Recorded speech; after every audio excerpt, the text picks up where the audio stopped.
Joseph et les deux petits. L'intention de Joseph, c'est que son père bénisse ses deux enfants. D'ailleurs, c'est ce que Israël va dire. Approche-le, approche.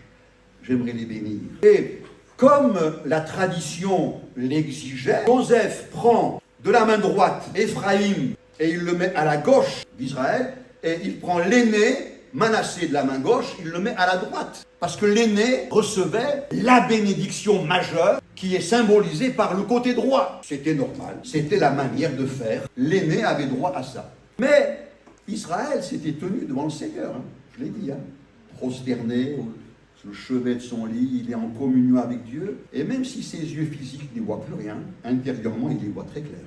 Et Dieu l'inspire. Et il fait un truc, alors là, que Joseph n'attendait surtout pas. Imaginez le tableau. De sa main droite, il met sa main sur Éphraïm à gauche. Et de sa main gauche, il impose sa main sur Manassé à droite. Vous voyez les bras qui se croisent comme ça. Imaginez le tableau et le patriarche prononce une bénédiction pour ses deux enfants. Mais Joseph ne comprend pas. Il est bousculé. Il a encore besoin que sa mentalité se laisse façonner par la sagesse de Dieu. Alors Joseph dit, papa, tu n'y vois plus rien. C'est pas comme ça. Papa, qu'est-ce que tu fais? C'est pas comme ça. Et il prend la main droite d'Israël pour la mettre sur Manassé. Mais Israël refuse. Il est vieux mais têtu quand même. Convaincu des choses de Dieu. Amen. Et je le sais, mon fils, je le sais. Manassé aussi sera grand. Mais son frère Éphraïm sera plus grand. Ça signifie quoi au niveau spirituel, tout ça? Est-ce que c'est une préférence, arbitraire comme ça? Il n'y a pas d'explication, il y a une explication.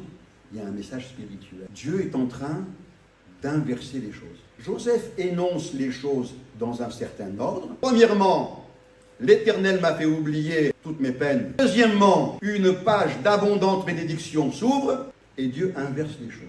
Dieu dit, le miracle de la réparation de tes peines, tu vas continuer de t'en souvenir, mais ça va passer au deuxième plan. Et ce que je veux maintenant, c'est que Éphraïm, la fécondité, la vie spirituelle abondante passe au premier plan. Comprenez là le message? Et je prie pour que ça puisse faire un déclic dans le cœur de quelqu'un ce matin. Parce que tout en sachant que Dieu veut pour toi une vie spirituelle abondante, il y a certains souvenirs qui demeurent au premier plan et que Dieu aimerait reléguer au deuxième plan, que la vie abondante en Christ devienne l'essentiel de ta marche chrétienne. Quel qu'ait été ton passé, mon bien-aimé, Dieu veut pour toi une vie spirituelle abondante.